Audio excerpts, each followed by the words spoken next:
and it's got universal power, so it can be used basically anywhere in the world.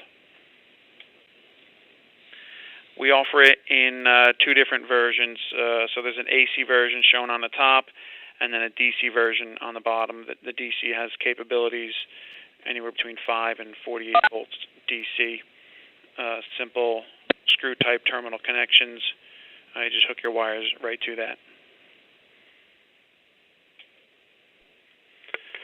Here's a close-up view of the front and rear. So we have IEC-type connections on both.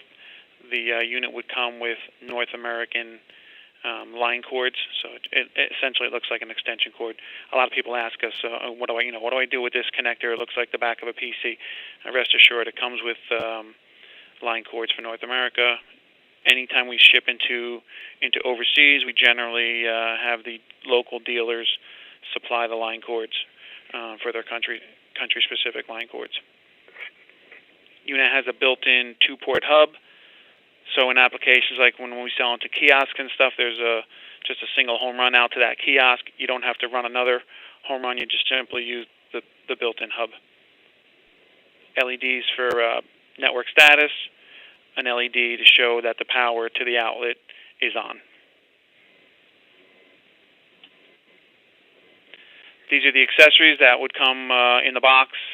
Network cable, like I spoke about, the North American cord set, and then a disk that would allows you to set up the IP address, allows you to discover the unit on any of the units on your network. The control is web browser based, so this is a screenshot of a web browser.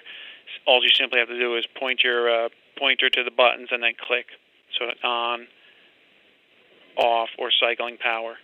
In this case, the cycle power is set for 10 seconds, so if you click that, it would cycle off for 10 seconds and then come on automatically. All your setup and everything is also done over the web. This is a name that you can set for the unit, and this is showing the status of the outlet in real time.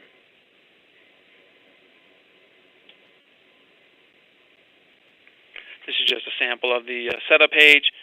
So you set up the name of it, your cycle time, your TCP/IP settings, and then all the other things, which I'll go through. There's 2 levels of passwords. One is for the admin, and one is for user.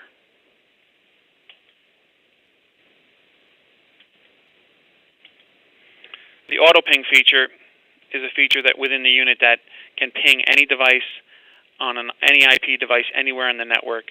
And then based on a lack of response, you could then cycle the power to the device. There's a settable frequency and the count. So say you want to set, I want to ping this device every minute, and if I miss 3 in a row, then I want to cycle the power to the outlet for 10 seconds. So that's an AutoPing feature. Here's 2 different applications for the AutoPing. In this case, we're pinging through the network to see if the network's available. So the cable modem or the DSL router is right here. You ping it through. If you lose your pings to the network, then you could cycle power to your cable modem or your router. In this case, we're hitting the ping on this device, and if we lose the ping, and we're just turning the outlet on, which would then sound an alarm.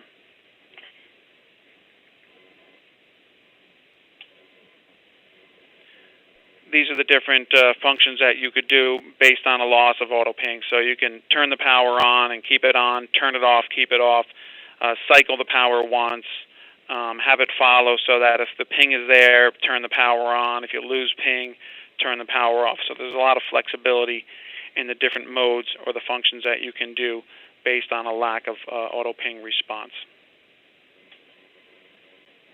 The next automated feature of the unit is the heartbeat monitor. So it's kind of like AutoPing in reverse. Instead of the device sending the ping to, instead of the iBoot sending the ping to the device, in this case the device has some embedded application that's sending a heartbeat to the iBoot. And so it's like, I'm okay, and once it stops sending the heartbeat, then again we can do some response. And in most cases it would be a simple reboot.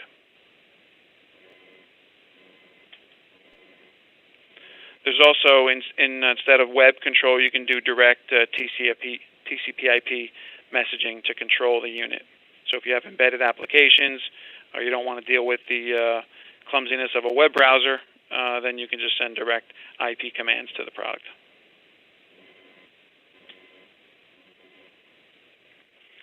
This is the system and the setup and resource CD that comes with the unit. So you can just plug your units into an IP address, run this CD, and then it will discover all of the iBoots that are on your network. This allows for easy naming of your IP address assignments.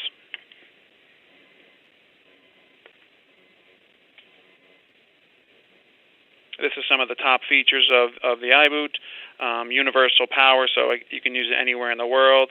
More importantly, it has the UL label. You'll see a lot of products out there that does not have it. Simple web interface.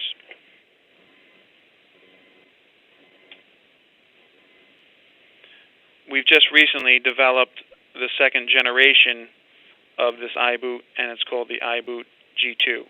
And this is a product shot. I don't have all the screenshots for this yet, but anyway, the differentiators between the product I just showed you and this product is that it has real-time scheduling, so you can schedule up to 10 real-time events. So if you want to say, turn the lights off at 10 o'clock every night, those are the kind of things you can do with that. It's about half the size of the original iBoot, so this is about 2 by 3 by 4 inches. From a cost standpoint, the original iBoot lists for about $275. This one's going to list for $179. So we've lowered the cost and lowered the size of the unit considerably. It also has wall and DIN rail mounting options. We're also introducing an advanced model, which is the iBoot G2 Plus. In this case, we have two Phoenix-type screw terminals, which have general-purpose I/O on that. So one of the things you could do is use a single IP, and then using the I/O, you can talk to an expansion unit. So it would allow you to control up to 3 different devices from a single IP, and then each device would have its own input line cord, so you can control at least up to 12 amps for each device. You could also use that for any other general purposes. If you come up with any ideas, like one customer wanted to have like a push button, so whenever he pushed the button, he wanted to cycle a power. So these kind of features can be added as well using these general purpose I/O. It also includes an additional auto ping. So in this case, you can ping up to at least 2 different devices for a single outlet. I know we're working on a version for you guys where you can ping up to 5 devices. Thank you for joining us as we looked at our network support products, the iBoot and iBoot Bar. Please contact your regional rep or certified cyber solutions to find out how to become an authorized iBoot dealer.